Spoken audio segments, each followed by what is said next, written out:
আসসালামু আলাইকুম রহমতুল্লাহ বারাকাতু।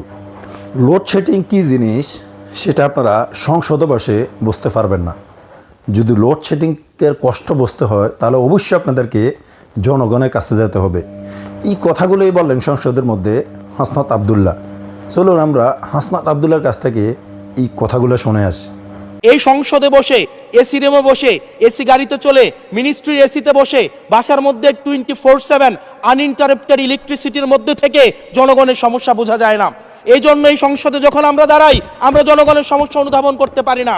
আমরা এই সংসদে বসে যদি আমরা লোডশেডিংয়ে আমরা খুঁজি, এই সংসদে বসে লোডশেডিং পাওয়া যাবে না, এই সংসদে বসে জনগণের সমস্যা পাওয়া যাবে না, এই সংসদে বসে সব কিছুকেই মাননীয় স্পিকার আমরা যে এই বাংলাদেশের সবচেয়ে সুবিধাভোগী মানুষের মধ্যে এই সংসদে যারা বসে আছি বাংলাদেশের সবচেয়ে ফেসিলিটেড মানুষের মধ্যে আমরা অন্যতম। মাননীয় স্পিকার আমাদের জনগণের কাছে যেতে হবে, জনগণের আশাগুলোকে, সময়গুলোকে, স্বপ্নগুলোকে আমরা রাজনৈতিক ভাষার মধ্য দিয়ে, কর্মসূচির মধ্য দিয়ে সেগুলোকে বাস্তবায়নের জন্য আমাদের সবাইকে সমন্বিতভাবে ঐক্যবদ্ধভাবে কাজ করার প্রয়াস আমাদেরকে থাকতে হবে।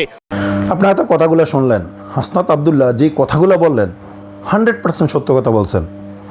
যদি জনগণের দুঃখ দুর্দশা বুঝতে হয় তাহলে অবশ্যই জনগণের কাছে যেতে হবে।